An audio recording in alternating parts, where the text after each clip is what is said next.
Maybe it's for this that you have a new way of teaching. Well, my way of teaching is based on my personal experiences and on the fact that I've been, traveling abroad and getting in touch with many people who were learning English, and I could tell in which way they were studying, and it wasn't the standard way of studying in Italy. It wasn't the traditional schooling method in Italy.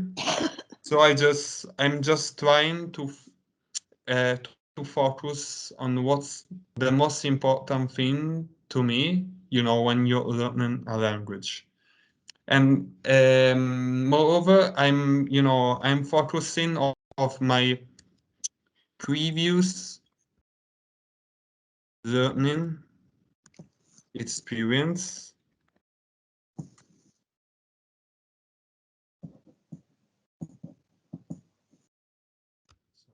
Having learned many languages myself, I know what's probably one of the most effective ways to learn. Anyway, abroad, especially in the English-speaking countries, they study a lot this way, talking about everyday life topics, writing things, on the board. This way, if there's something you don't know, you can see it written. Meanwhile I'm speaking, and this way it's very effective to learn something, to focus on what you're hearing, and it's really useful, In my opinion, you don't always need a book to learn because, every student and each of you is unique, and your own needs are unique, are different. Alessandro, sorry, which is the difference between effective and efficient? Well, yeah, okay. Effective is more. Ecco. Yeah, you're right. Effective is the easiest way to do something without making a too big effort, while efficient is mainly work focused. For example, let me think about it. So,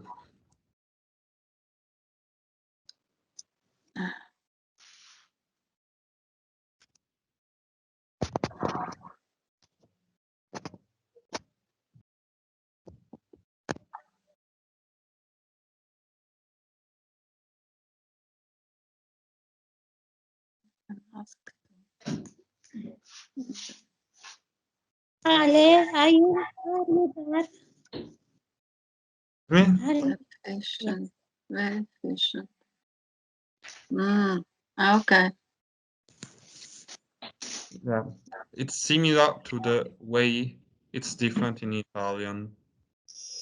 In this case, sì, letteralmente in questo caso più o meno la differenza tra effective ed efficient è proprio come appunto tra efficace e efficiente in italiano. Ok.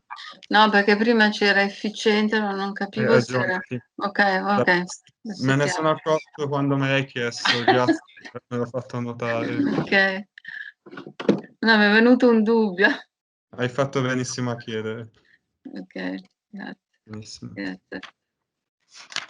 C'era qualcuno che stava chiedendo qualcosa? No, perché si era bloccato solo il mio video e mi sembra che non c'era più nessuno, poi è ripartito bene. Sì, ogni tanto capita anche a me. Benissimo. Have you, allora, did you work at the school, the public school? You mean as a teacher? Yes. No, I've been working as a as a trainee, as a working program in a language school in Cardiff, Wales. But I was a trainee. It was a training program. As I don't, well, I don't have a university degree, so I couldn't teach, let's say, I don't know, at high school, university, but I would be interested, in teaching online or, something more specific. Is it easy to find the job this way? In the tourism, no? In the tourism, as he said. What do you mean in this way? Boh, l'ha detto lei prima, l'hai detto tu prima che lavori nel turismo, no? Sì, ma non ho capito bene nello specifico, Grazianella, a cosa si riferisce. Senza la laurea, eccetera, lavorando così come stai facendo, trovi facilmente lavoro? You mean teaching English? Yes.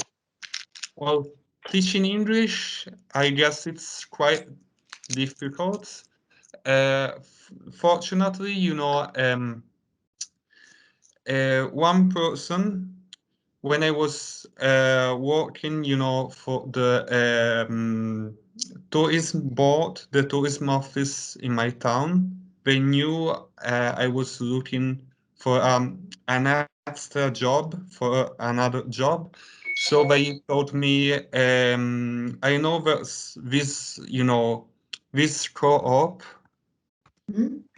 in Milan, looking for people teaching English or French, Spanish, whatever.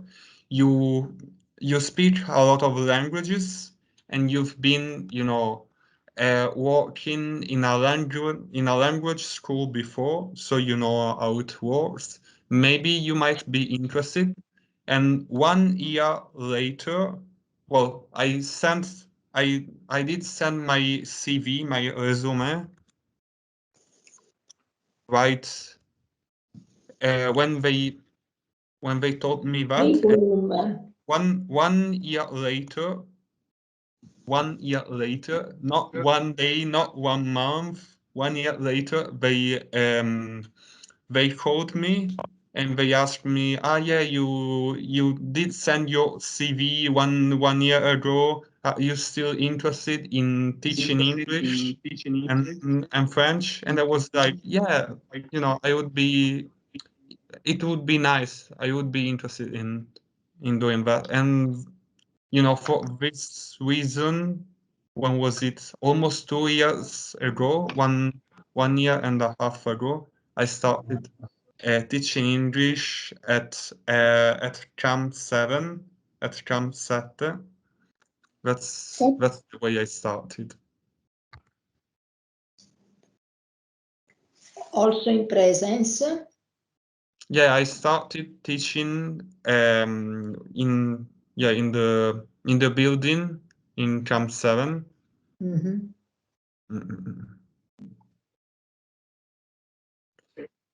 And when I started, I was also teaching French.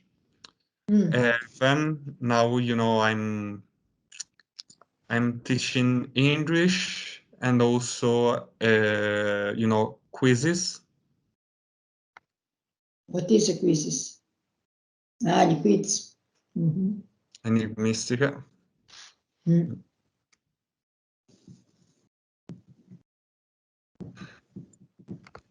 But when you speak in English, you speak in French, you don't have a confusion between the languages? Because I started to study the French. I studied in the school, but no speaking. After when I had to participate to concourse in the Chamber of Commerce, I needed to present a language.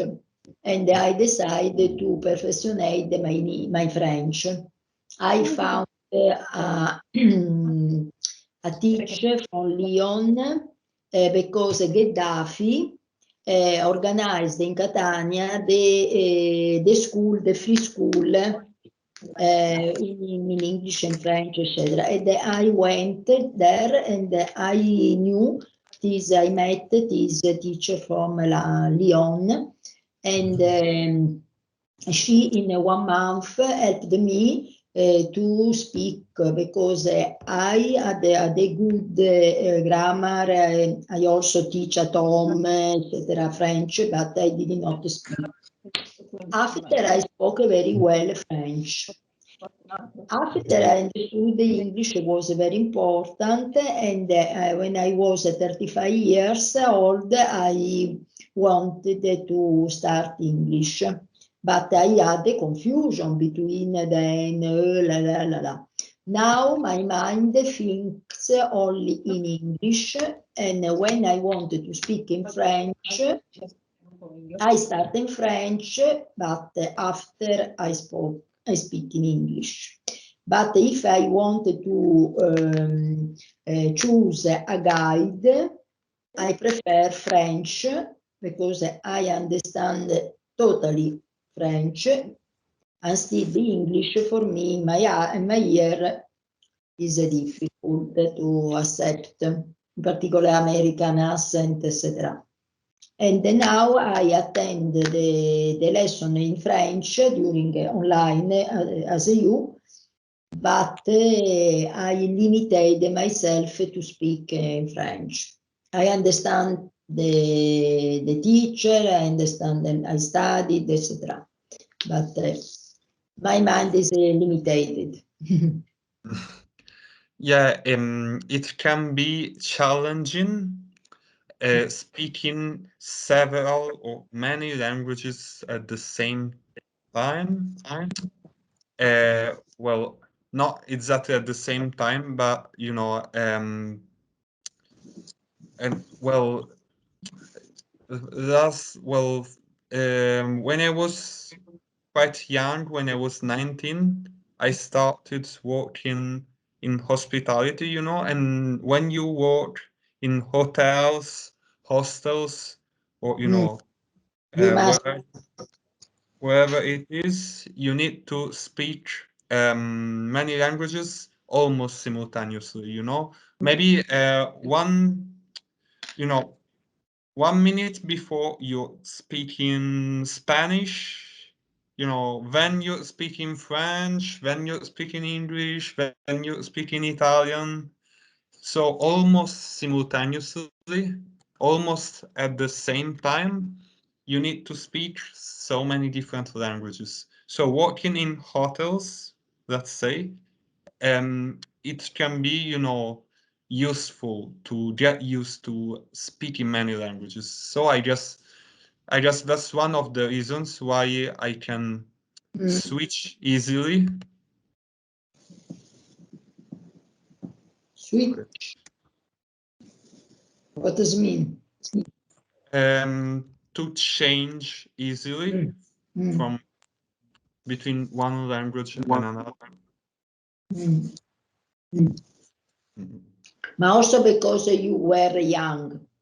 When you start younger, is easier. Yeah, I guess it has been easier because I was younger. I was 19 the first time I started, and moreover, at high school, I studied languages, which was my specialty at, you know, during the liceo was languages. It was a liceo linguistico. I just, you know, With the speaking, Because it depends on the teachers. Huh? Yeah, I guess it also depends on the teacher, but you know, you're used to speak many languages every day because maybe the same day you can I don't know, English class, then French class, then Spanish class. So, you know, your mind needs to, you know, get ready for all this, you know, for changing fast from one language to another. I guess that's one of the reasons. Did you have a lettori? Well, I had, yeah, like English native speaker, a lecturer.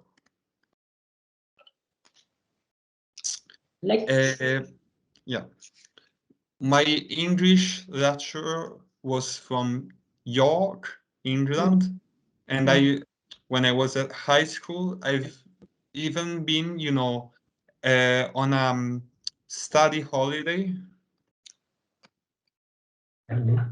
with her in York, to York. It was quite interesting, you know, to see her own city with her own eyes, you know, to hear while she was, you know, describing how York was different in the past, you know, what changed. It was quite interesting, especially because it was my second time in York, and I could see it, you know, on a different angle.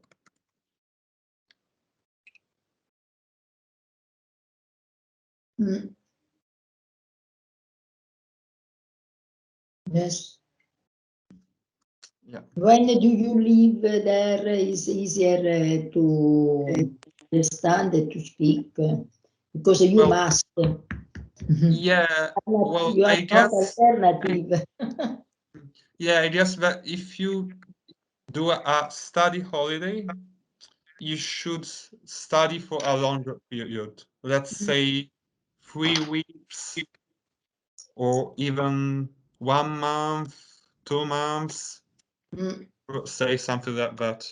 While usually if you know, do like a summer study holiday, especially the one organized by schools, usually it's just 1 week. So in my opinion, it's not enough to, you know, to get used to how can I say that, like to be fluent or to achieve fluency in a language in just one, I don't know, 1 week, 2 weeks. In my opinion, well, it depends on what your, you know, your current language skills are. In my opinion, for example, per se, in my case, I'm not, well, I guess you can say that I'm fluent, but I'm not native in English, not English native. If I wanted to be fluent, well, native in English, I guess that I would need at least, I don't know, maybe 3 months, maybe 5 months, maybe even a year, you know, because obviously it depends on the, well, on the target you have, on your objective. It's definitely, you know, not easy to make the most of an experience of a language, you know, holiday. You need you don't have a contact with Italian people. Yeah, that's one of the things. You should reduce your, you know, your day your daily Italian conversation as much as possible, but it's not always easy. For example, a couple of months ago, while I was in Cape Town, I tried not to speak, Italian to English, to Italian native speakers. So to speak English with them, but I'm not used to it. It's not as easy as it sounds. Sometimes it's really difficult because if you're surrounded, It's a natural. if you're surrounded by international students, it's different. But if you're speaking with many, with many people having your own native language, it's gonna be tough,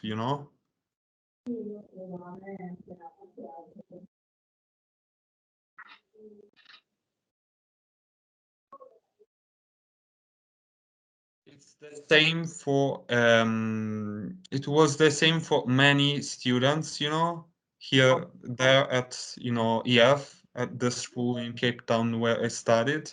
There were many, French speakers, Belgians, Swiss people, French people, and most of them, they, even if we were in the school, they were speaking, English, well, French each other. Mm, Yeah, that's the thing.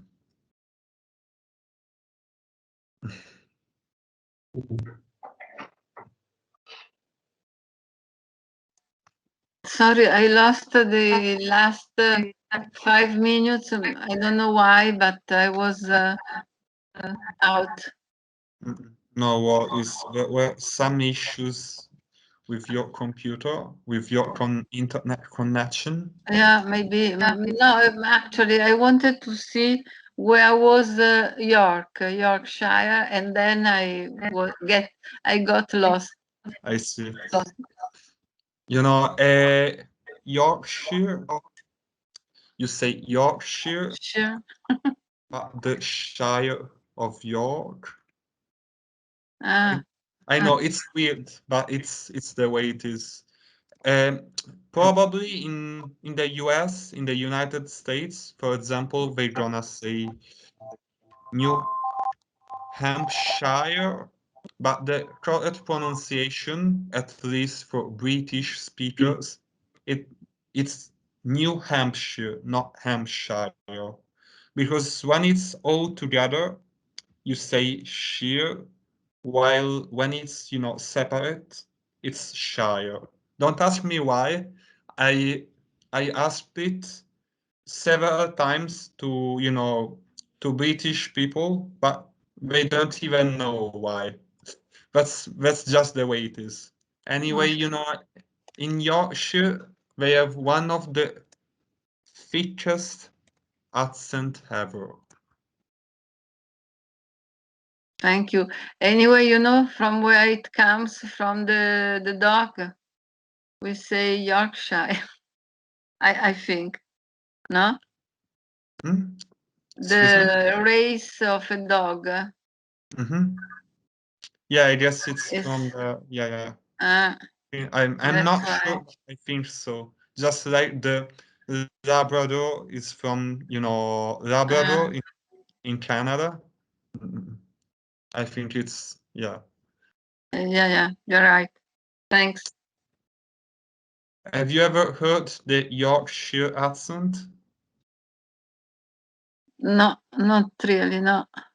It's quite, it's, as I said, it's probably one of the thickest British accents I've ever heard. Because they, for What did example, they do? What did they do? when they say something like "thank you very much," they would say "thank you very much." Well, the pronunciation is not like that, but it's quite accurate. It's quite similar. Because I don't know why. I guess it's because they are quite up north.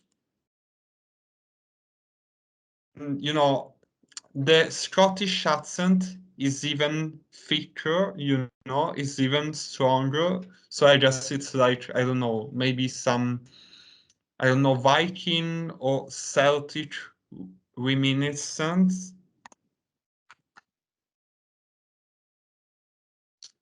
Reminiscence, yeah, I guess it's that. But that's probably, the reason.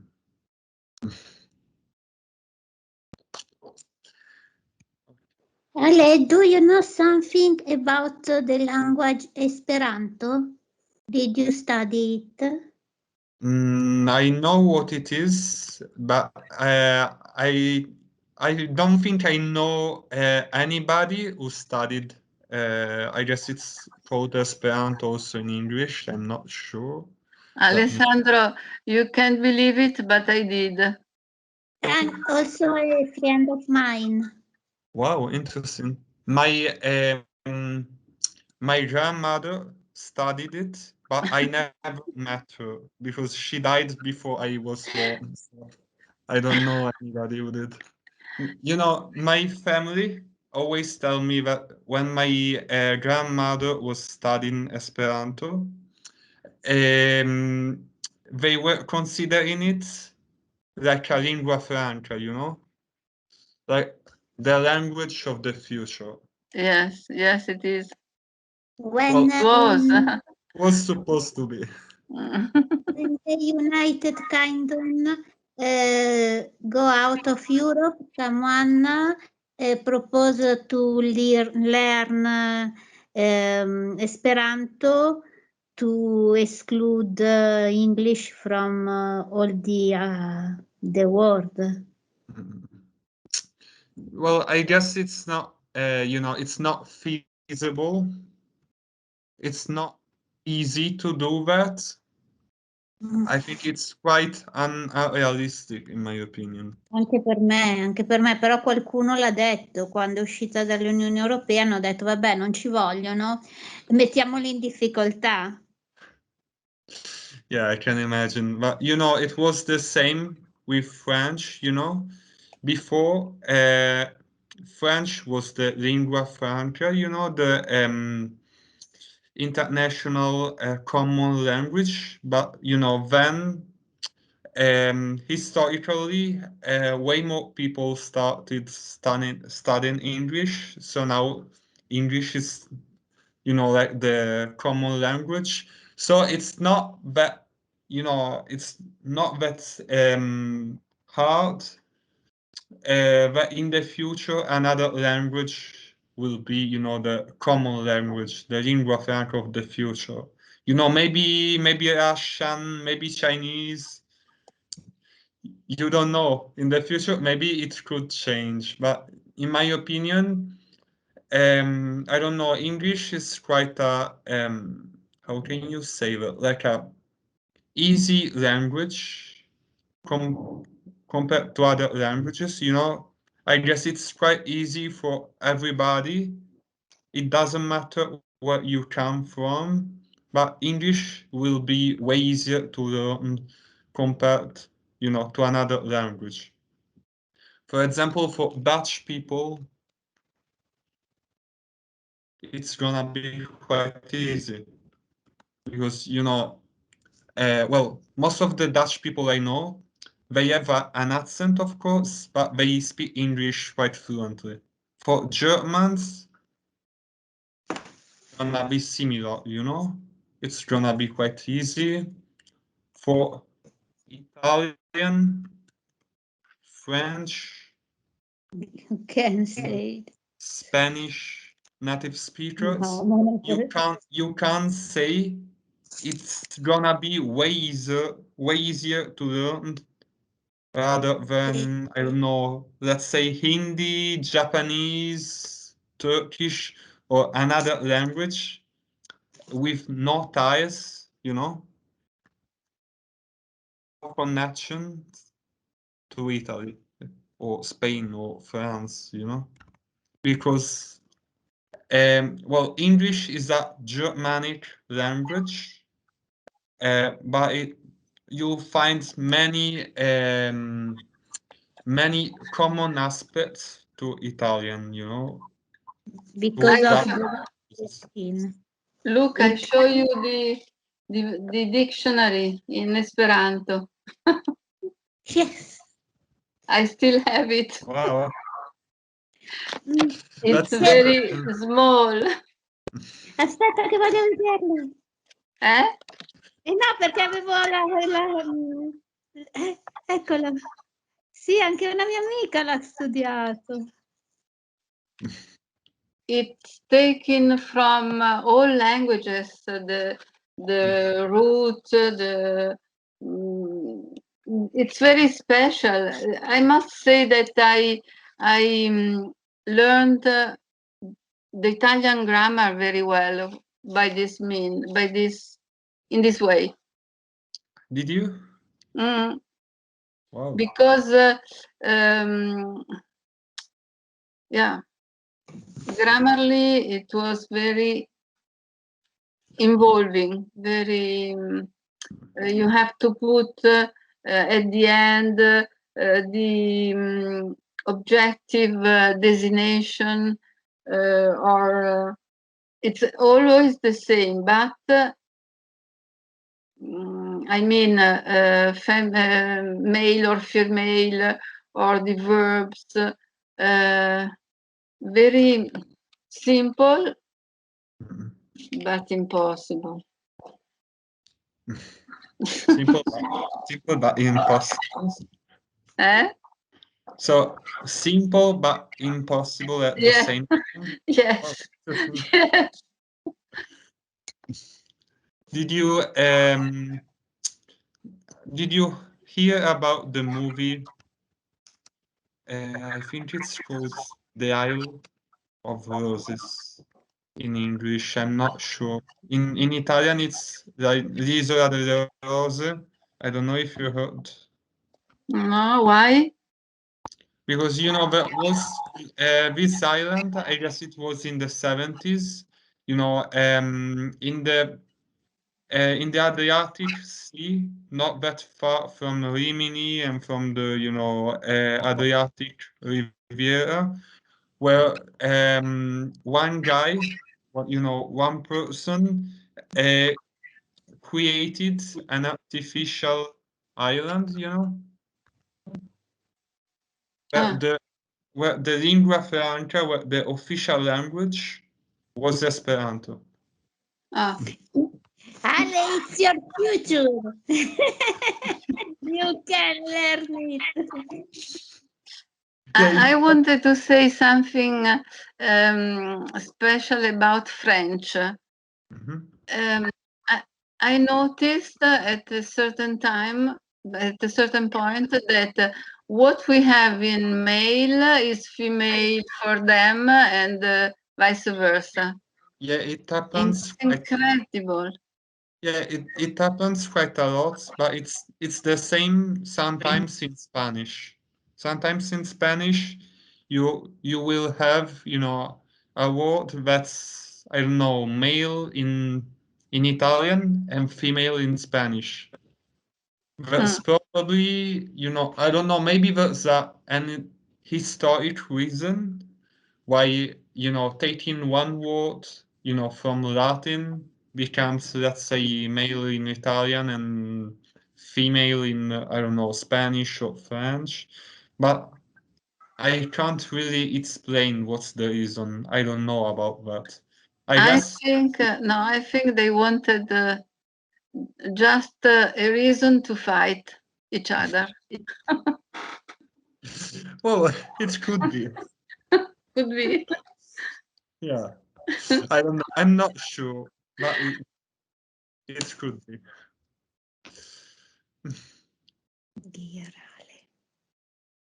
Anyway, it's not,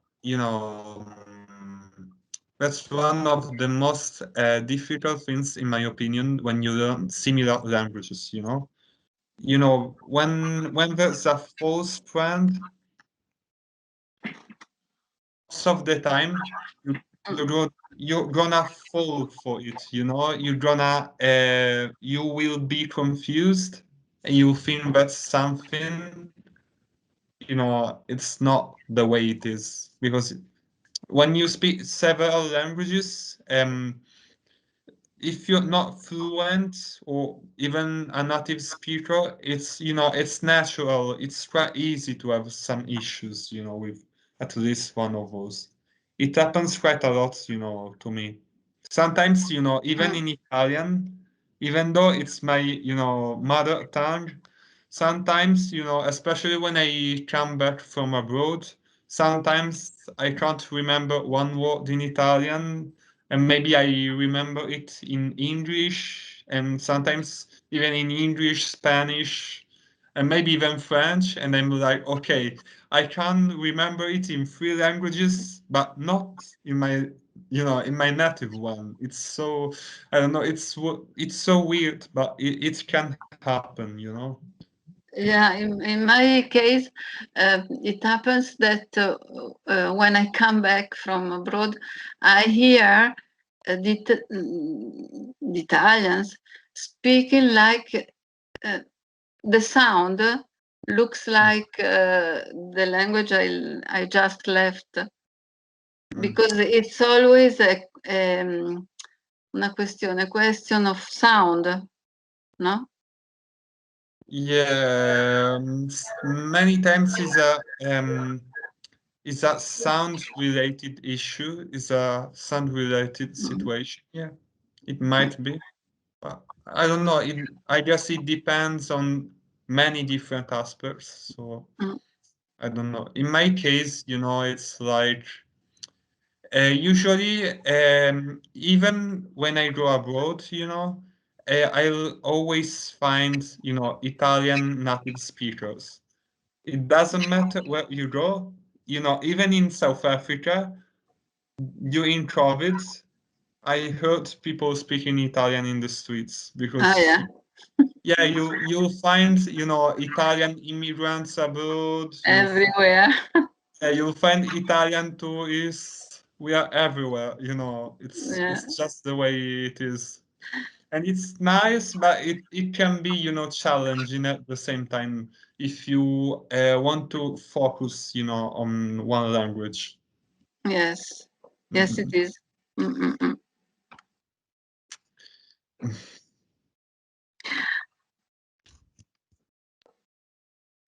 You know, even in South Africa, I found out that there's not a very big Italian community, but still an Italian community. Yeah. For example, you find Italian consulates in many South African cities, especially let's say in Cape Town, even if it's not, you know, like the main administrative capital, because the main one is Joburg, Johannesburg. Mm-mm. Yeah. You Job. still find, you know, many foreign embassies, well, consulates, and even the Italian one in Cape Town too. Mm. Mm-mm. Did you say Joburg? Yeah, that's the Yeah, way. yeah. I Sarebbe heard il that. borgo di Giovanni. I heard that. Yeah. Mm-mm. Yeah, like in, I don't know, Los Angeles, you can call LA. it Yeah. LA, New York, NY, Mm-mm. Philadelphia, Philly. Yeah, I guess it's the same pretty much in Mm-mm. different. Washington? Washington, it's just DC. This DC, yeah, yeah. Denver was like, mm, District of Columbia. yeah, because it's not a state, it's like a district. Mm. Mm-mm. In fact, you know, they pay taxes, but they can't vote, you know, for their own representative, you know. They are just like PR, you know, Puerto Rico, or like, you know, Guam, like whole the American dependencies, which are not states. But Yeah. do you know why in North America use the name of a native Indians? Excuse me, can you say it again? The origin of a name of a native, pelle rossa, li chiamano indiani. Perché indiani secondo te? Well, also in Italian they call them that way because when Christopher Columbus Yes, but I know this, but it's not correct because he did not arrive in North America, ma in the Center America. Giusto? Lui non è arrivato nel nord, non c'erano gli indiani lì. Io parlo dei pelle rossa, non della gente nativa in generale. Anch'io a mio marito ho risposto così l'altro ieri che me l'ha domandato, me l'ha chiesto, però in effetti non è corretto. Che lui pensava di trovare le Indie, vabbè, lo so. Però dopo, this name is not correct, Indians. Come si dice pelle rossa? C'è un nome? Well, you can say native or Native American. They don't usually say Indian, especially for North American people. It's quite racist, you know, to say. Yeah. They don't usually. My Indians is the all Italian expression. They used to say it in the US and in Canada too, but nowadays it's not politically correct to say that. It exists, but you can't say it. It's not politically correct. That's Yes, the so when same I thing. went to Canada, they told us this, but we maintain this expression, no? Do they? Because I heard it. Canada. I don't know. When I went to Canada. I've never been. I've never been to Canada, nor the US, but I heard it's not, it's not usually, it's not commonly used. That's what I heard. But I've never been there, then I don't know that. I know that, for example, the word carrot, or carrot, as they pronounce it in South Africa, this is really common to use this word in South Africa, in ZA, but in the UK, this wouldn't be right, this wouldn't sound right. It would sound quite racist, They would say, what do they say in the UK? They say like, mixed race, I guess. Yeah, I think they use this word. Yes. Yeah, it's similar, to the N word. The N word. You could say it in the past, in English and even in Italian, but now you can't say that if you're not black. I guess it's similar, but I'm not sure. Because sometimes, well, at a certain, in a given, time, they realized that the word Indian wasn't, historically, well, it was historical, but it wasn't geographically accurate. And so they considered it derogatory. Yeah, I guess derogatory. Yeah, they considered it derogatory. I guess that's the reason. But I think that not even them, they would know why you can't say that. It's just the way it is. But it's not like a real explanation.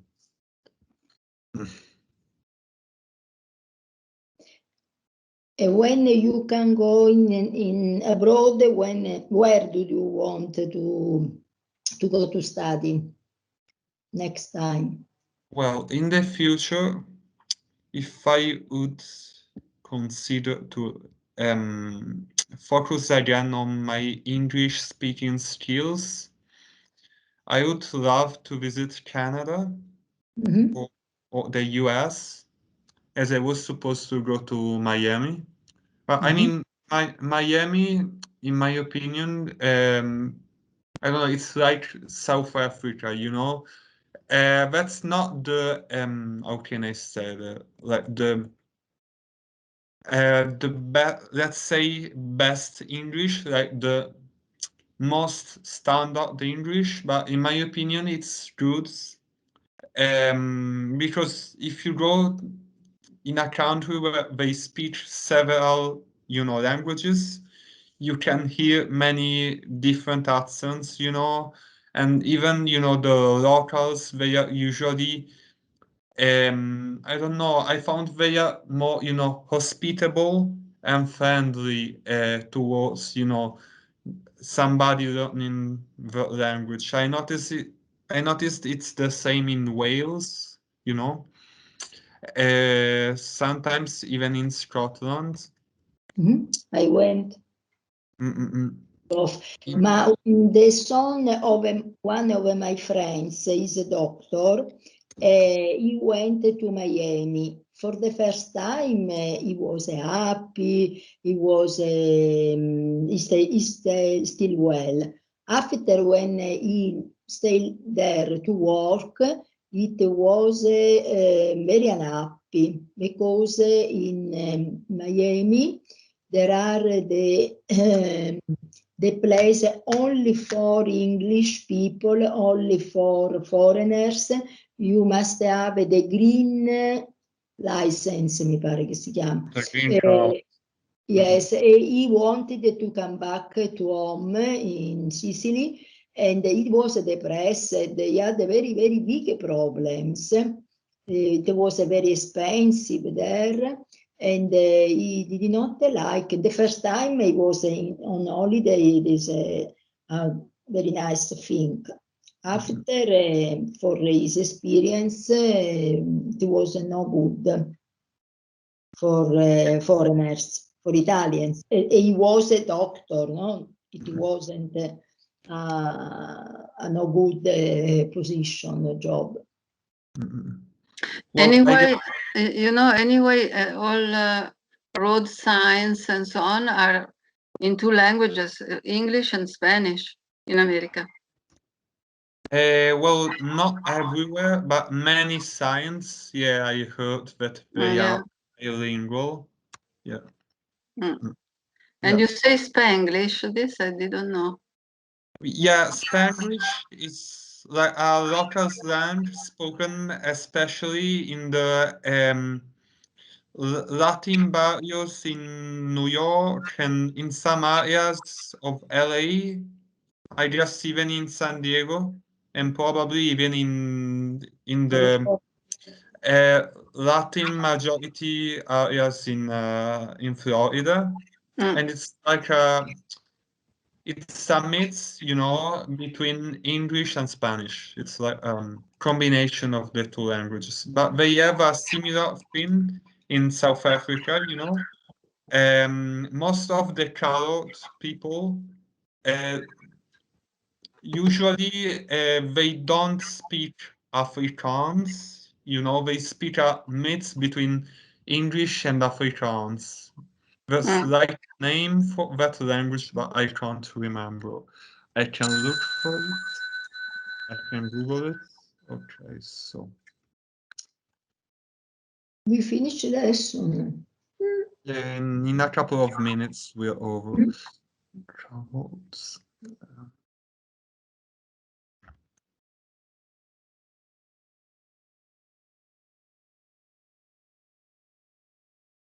Do you like it to teach in this way? Yeah, I guess, it's more, I don't know, it's not easier because you have to, decide everything to take care of everything. You need to make sure that everything is all right. And, it's harder to organize everything, but it gives you more freedom, I like this way of Yes, teaching. yes.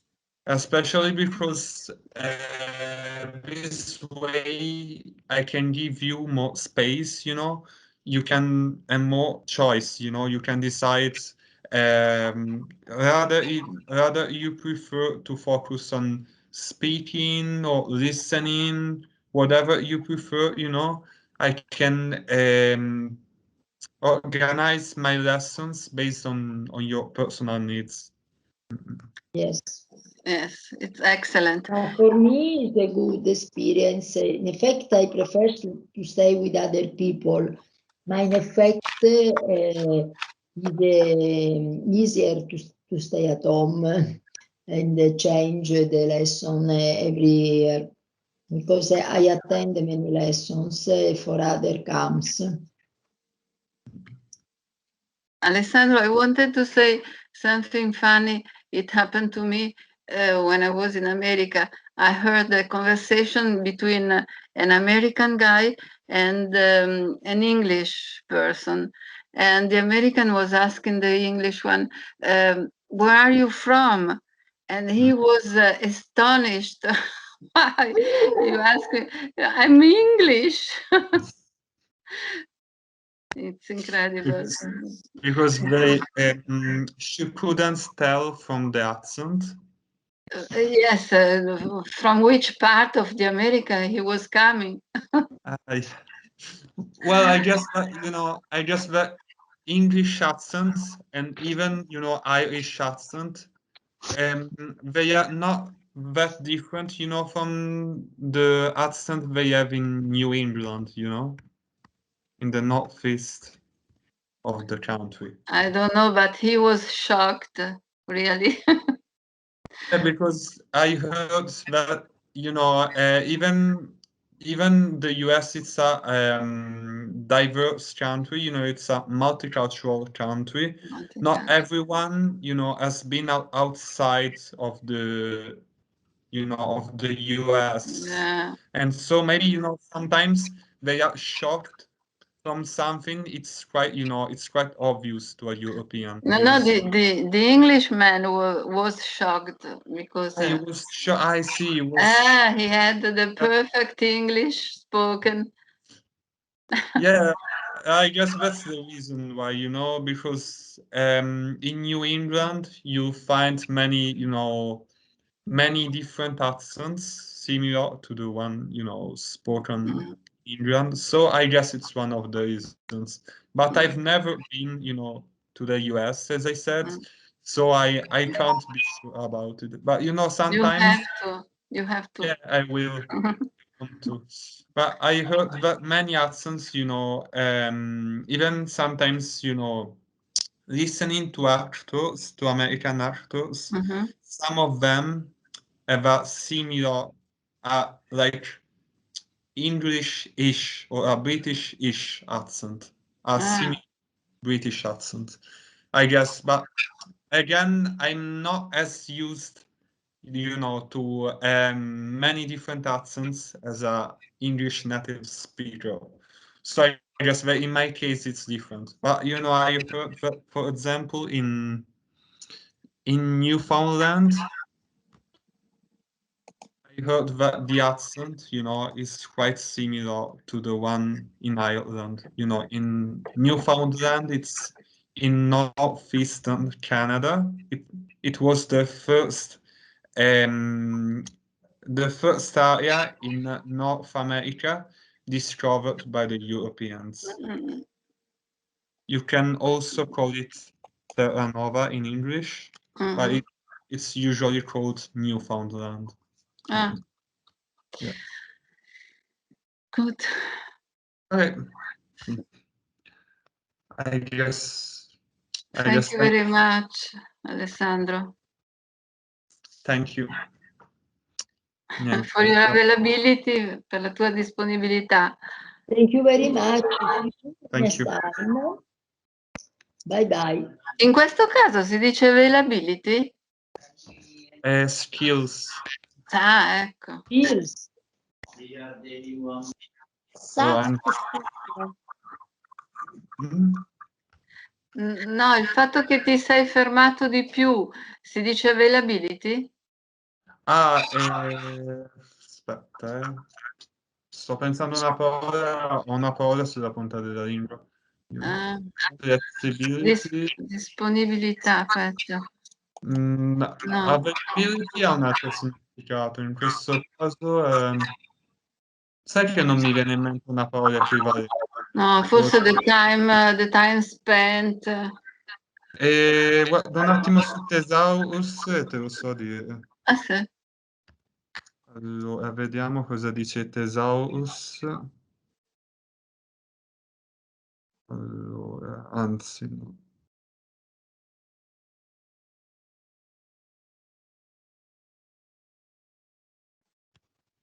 Che bello questo, non l'avevo mai visto. Sì, questo è Cambridge. Cambridge, sì.